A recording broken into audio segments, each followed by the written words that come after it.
Shalom, selamat pagi, salam sejahtera bagi kita sekalian. Senang sekali kita boleh diperjumpakan kembali dalam santapan rohani kita atau sarota dari Gereja Toraja Jemaat Silo Campagaya Klasis Makassar Tengah. Bersyukur di pagi hari ini yang menjadi akhir pekan saat ini. Kita masih diberikan kesempatan oleh Tuhan untuk menikmati sukacita bersama. Karena itu mari kita tenangkan hati kita dan kita berdoa. Kembali kami mengangkat syukur dan terima kasih kami kepadamu ya Tuhan. Hari baru Engkau anugerahkan bagi kami. Kami memaknai bahwa inilah kesempatan yang indah untuk kami bersama menyatakan akan keterpanggilan kami sebagai anak-anak Tuhan dalam mewartakan kabar sukacita di dalam kehidupan kami. Bapa di dalam sorga, kami percaya bahwa ketika kami mendasari hari ini di dalam firman-Mu yang akan kami baca, dengarkan, dan renungkan bersama, kami dimampukan untuk menyatakan akan kehendak dan kuasa Tuhan di dalam setiap aktivitas kami.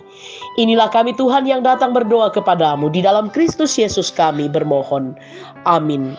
Bapak Ibu saudara-saudara yang diberkati oleh Tuhan, bacaan kita di pagi hari ini terambil dari Injil Lukas pasal 22 ayat 24 sampai 30. Lukas pasal 22 ayat 24 sampai 30, demikianlah firman Tuhan. Percakapan waktu perjamuan malam. Terjadilah juga pertengkaran di antara murid-murid Yesus. Siapakah yang dapat dianggap terbesar di antara mereka? Yesus berbicara kepada mereka.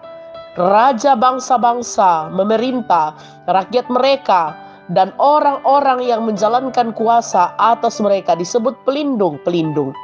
Tetapi kamu tidaklah demikian, melainkan yang terbesar di antara kamu hendaklah menjadi sebagai yang paling muda, dan pemimpin sebagai pelayan.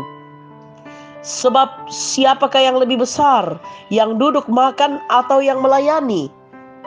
Bukankah dia yang duduk makan? Tetapi aku ada di tengah-tengah kamu sebagai pelayan. Kamulah yang tetap tinggal bersama-sama dengan aku dalam segala pencobaan yang aku alami, dan aku menentukan hak-hak kerajaan bagi kamu, sama seperti Bapakku menentukannya bagiku, bahwa kamu akan makan dan minum semeja dengan aku di dalam kerajaanku, dan kamu akan duduk di atas tahta untuk menghakimi ke-12 suku Israel. Amin, firman Tuhan. Dari bacaan kita diberikan sebuah tema untuk kita hayati bersama, yaitu pemimpin yang melayani. Pemimpin yang melayani. Saudara-saudara, tidak dapat dipungkiri semua orang senang untuk dilayani. Entah dalam keluarga, gereja, termasuk lingkungan masyarakat. Orang yang dilayani akan merasakan kenyamanan sebab segala sesuatu yang ia perintahkan akan disediakan. Bahkan dalam banyak kasus, ada orang yang haus akan kuasa supaya dapat dilayani banyak orang. Para murid mempertengkarkan mengenai siapakah yang dapat dianggap terbesar di antara mereka. Di dalam ayat 24 bacaan kita. Apakah alasan dibalik pertengkaran para murid Yesus? Padahal Yesus baru saja menyampaikan bahwa dirinya yang akan diserahkan dan mengalami penderitaan. Sepertinya para murid sedang mempersiapkan siapa yang menjadi terbesar ketika Yesus sudah tiada. Ada harapan, yang terbesar itulah yang akan dilayani sebagai pemimpin. Yesus mengubah cara pandang murid dengan menekankan bahwa yang terbesar hendaklah menjadi yang paling muda dan memimpin sebagai pelayan di dalam ayat 26 bacaan kita. Seperti yang dilakukan Yesus, ia yang terbesar tetapi justru menjadi pelayan bagi mereka. Untuk alasan inilah, Rasul Paulus menjadikan kepemimpinan Yesus sebagai teladan yang luar biasa. Sebab Yesus, ia tidak menganggap kesetaraan dengan Allah itu sebagai milik yang harus dipertahankan, melainkan telah mengosongkan dirinya sendiri dan mengambil rupa seorang hamba dan menjadi sama dengan manusia.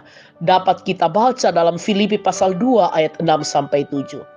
Saudara-saudara, bila kita dianggap memiliki kapasitas dan kemampuan menjadi pemimpin, maka selayaknya tanggung jawab kepemimpinan seharusnya dipakai untuk melayani dengan kerendahan hati dan bukan untuk mencari kenyamanan dan penghormatan yang menguntungkan diri sendiri. dipermuliakanlah Kristus. Amin. Mari kita berdoa. Bapa, seperti teladan Yesus bagi kami, di mana Ia melayani dengan sungguh merendahkan hati di depan murid-muridnya. Teladan inilah yang juga akan kami teladani dan lanjutkan di dalam kehidupan kami sebagai anak-anak Tuhan, sebagai hamba-hamba Tuhan, sehingga identitas sebagai hamba sungguh-sungguh kami nyatakan lewat penyadaran diri di dalam sikap kerendahan hati di tengah-tengah kami mengangkat tanggung jawab yang Tuhan percayakan bagi kami.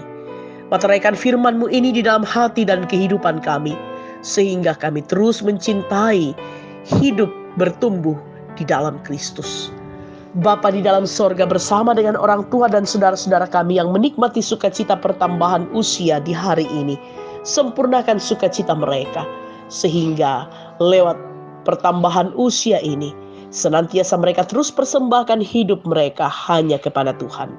Bersama dengan keluarga kami, anak-anak kami, cucu-cucu kami, pasangan hidup kami, dan segenap rumpun keluarga kami, senantiasa Tuhan berkati.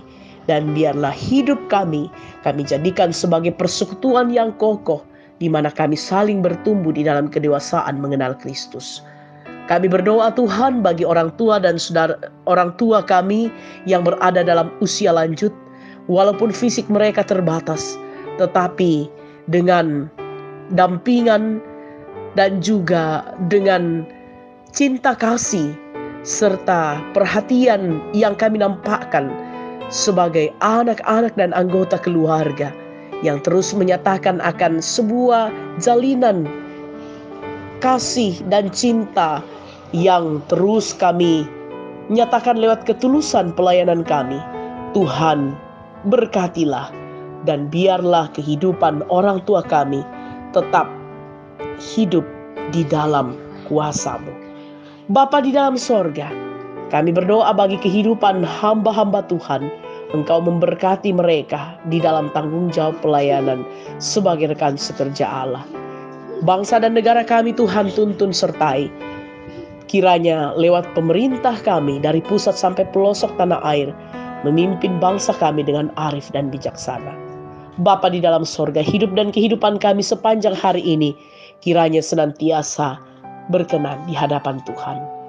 Ini doa kami Tuhan, ungkapan syukur dan permohonan kami yang kami bawa di dalam nama Kristus Yesus yang adalah Tuhan dan Juru Selamat kami.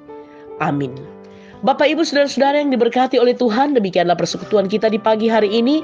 Selamat beraktivitas, Tuhan memberkati kita sekalian.